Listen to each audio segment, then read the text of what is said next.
멸봉. 안녕하세요, 우짜라고입니다. 김현지, 요즘 아주 핫한 인물입니다. 베일에 가려진 미스테리 인물, 오만 추측이 난무하는 인물입니다.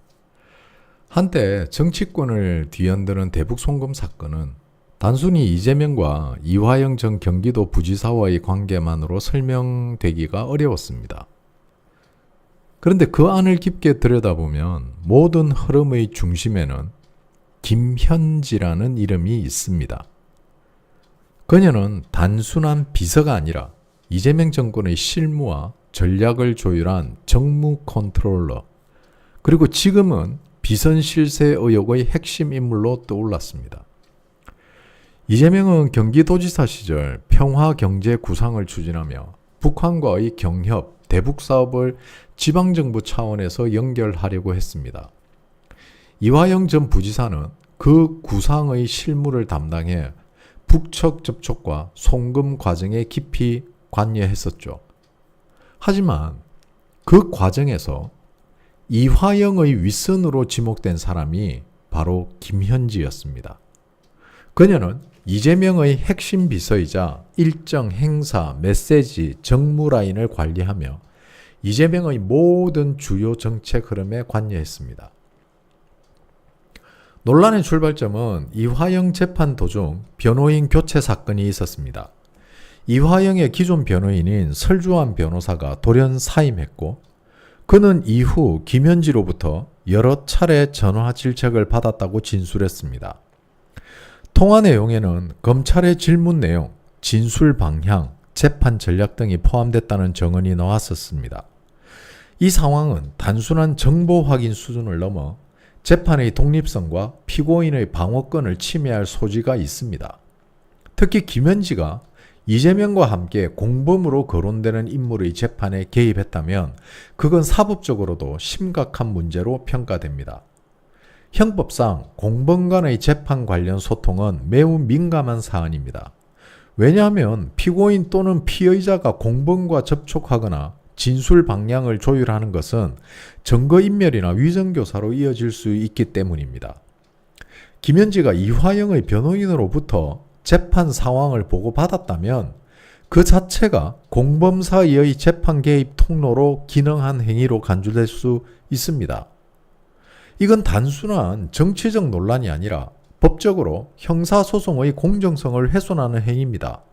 즉, 공범이 서로의 재판 상황을 공유하고 진술 내용을 사전에 파악하거나 조율했다면 이는 형법 제155조 증거인멸죄나 변호사법상 비밀 누설 금지 위반에 해당할 수 있기 때문입니다. 결국 김현지가 보고받았다는 행위 자체가 그녀가 단순 참모를 넘어 사법 절차에 개입한 인물이었음을 시사하는 것입니다. 많은 기자들과 정치권 인사들은 이 부분에 주목을 합니다. 이재명은 당시 대북 송금 사건으로 기소되지 않은 상태였습니다.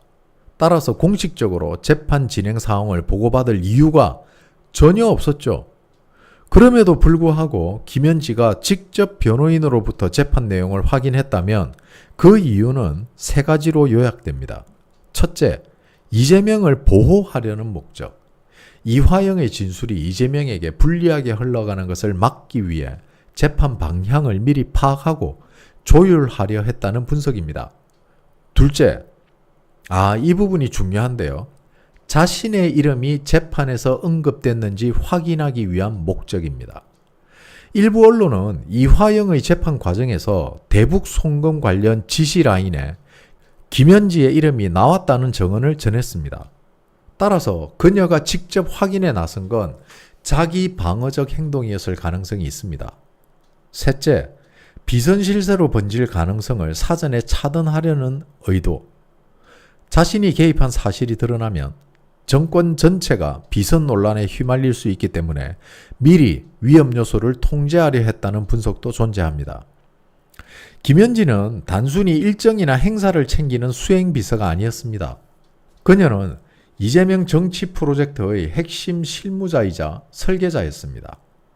정책 메시지, 대북 일정, 정무 전략까지 손을 댄 인물로 알려져 있습니다. 그렇기 때문에 정치권에서는 김현지를 이재명의 두 번째 두뇌 혹은 보이지 않는 손이라고 부릅니다. 이재명이 정치적 얼굴이라면 김현지는 그 얼굴이 움직이는 방향을 설계한 사람이라는 의미죠. 이화영은 실무를 담당한 실행 라인이고 김현지는 내부에서 명분과 전략을 세운 조율 라인입니다. 둘은 이재명 방북 프로젝트의 양날개였다고 할 수 있죠. 이화영이 현장에서 돈과 인력을 움직였다면 김현지는 그 구조를 설계하고 정치적 메시지를 다듬는 인물이었습니다. 결국 이재명, 이화영, 김현지는 정치적 공범 구조로 엮여 있는 셈입니다. 문제는 김현지가 공식 권한이 없음에도 불구하고 이화영 재판에 직접 개입했다는 점입니다. 이건 법적으로도 정치적으로도 중대한 의미를 갖습니다. 사법적으로는 공범 간 재판 소통이 불법 소지가 있으며 정치적으로는 권력 내부에 숨은 통제 라인이 존재했다는 신호로 작용합니다. 그래서 이번 사건은 단순한 법적 공방을 넘어 이재명 체제의 내부 구조가 드러나는 정치적 해부 사건으로 번지고 있습니다. 결국 김현지는 단순한 수행비서가 아닙니다. 그녀는 이재명의 대북 사업 구상을 구체화하고 이화영을 통해 실행으로 옮긴 정책 설계자이자 위기 관리자였습니다. 그리고 그녀가 변호인으로부터 재판 내용을 보고받았다는 사실은 단순한 정보 확인이 아니라 공범 관계자와의 사법 절차 개입 행위로 볼 수 있는 중대한 문제입니다. 이재명이 정치적 상징이었다면 김현지는 그 상징을 움직이게 만든 숨은 엔진이었습니다. 그 엔진이 지금 사법의 무대 위에서 모습을 드러내고 있습니다. 정리하자면 이재명을 지키기 위해서는 어떤 일도 마다 않고 해온 말 그대로 해결사였던 거죠. 제거할 사람은 제거하고 회유할 사람은 회유하고 그리고 이재명을 최고의 자리에 앉게 만든 게 그녀의 임무였던 겁니다. 어쩌면 그녀의 아들도 이재명과 무관하지 않을 거란 생각이 문득 드네요. 지금 너무 무서운 세상이라 말은 아끼겠습니다. 거대한 뭔가가 싱가포르에 숨어 있는 것 같아 무섭네요. 멸공